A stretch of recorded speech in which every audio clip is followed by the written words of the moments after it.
Hey everyone, so today I'll be doing a review of the Rimmel Lasting Finish Foundation. Now this review has been totally overdue. First time I tried this foundation was back a few years ago. It was my first year of uni and I tried the Rimmel Lasting Finish Foundation. Back then it was actually called the 24 Hour, and so this is the reformulated new one. That's why it says new.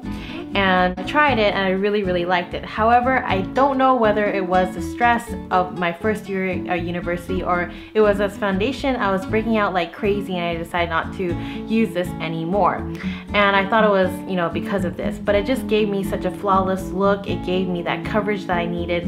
It was a great texture as well. Then Rimmel reformulated its foundation and came out with this new version, which is the 25-hour lasting finish foundation. Now this is not particularly new because it's been on the market for a really long time and it's one of Rimmel's most famous foundations. But I thought I might do the review now, not delay any further. And for anyone who's trying to look for a good drugstore foundation, then this is one of them. Why do I really like it? It's because of its texture, longevity, how it glides on the skin, blendability, and also color match. Those are more of the characteristics that I look for in a good foundation. So in terms of the texture, I'll actually pour it out for you. And the one in the UK actually comes in like this one, which is of course obviously a lighter foundation because I use it for my makeup kit. And this is a Rimmel Match Perfection foundation, and it usually comes in a bottle like this, but I have mine in a tube because I got it in Australia. So different packaging, different countries.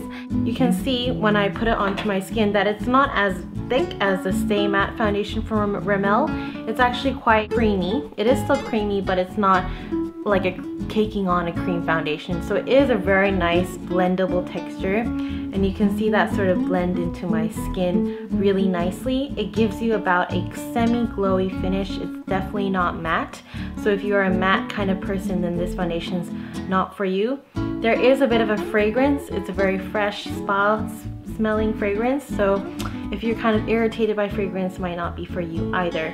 But I really do love its coverage. You can see already it's covering most of my sort of lines on my hands and making it look absolutely flawless. So you can already see that sort of applying on my skin. That's one of the reasons why I like it. I love how it blends onto the skin so easily and makes your face absolutely flawless.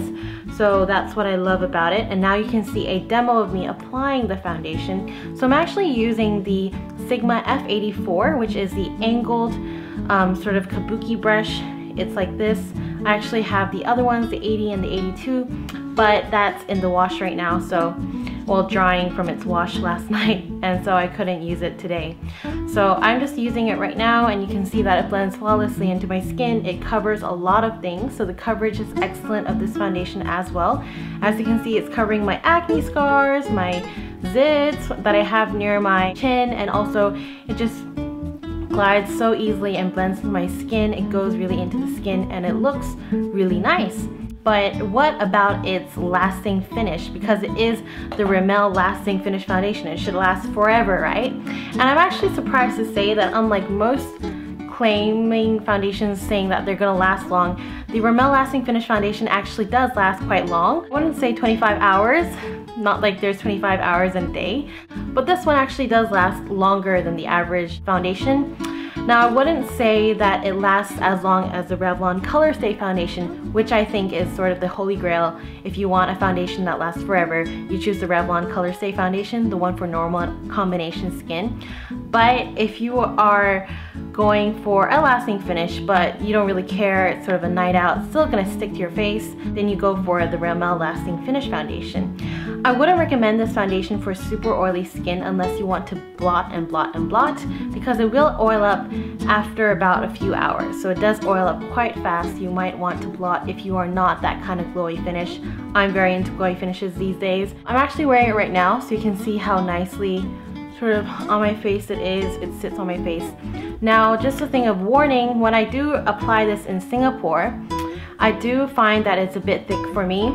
I do find that because it's so humid and hot in Singapore, it's a different feeling applying foundations like these. In the UK and Australia, when I apply foundations like the Lasting Finish Foundation or any sort of normal foundation, I don't mind it because it's cold and it doesn't slide off my face immediately. I'm not sweating all the time. But you do have to be careful with foundations in different weather conditions. So in Singapore, it's a different story. In Singapore, I don't reach for this foundation. I tend to reach for BB creams because they're a lot lighter on my skin, tinted moisturizers, and then using sort of a concealer or doubling up on the foundation to cover my sort of trouble areas, but I don't spread it all over my face.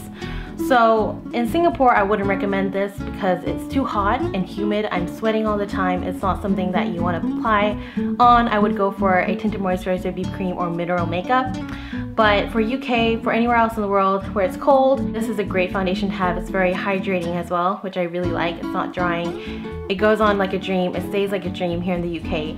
Although in Singapore, it might go on a dream. 5 minutes later, you're sweating it off already. So you kind of have to take into consideration the weather condition. So I really hope you like this review, and if you have any questions about this foundation, let me know in the comment section below.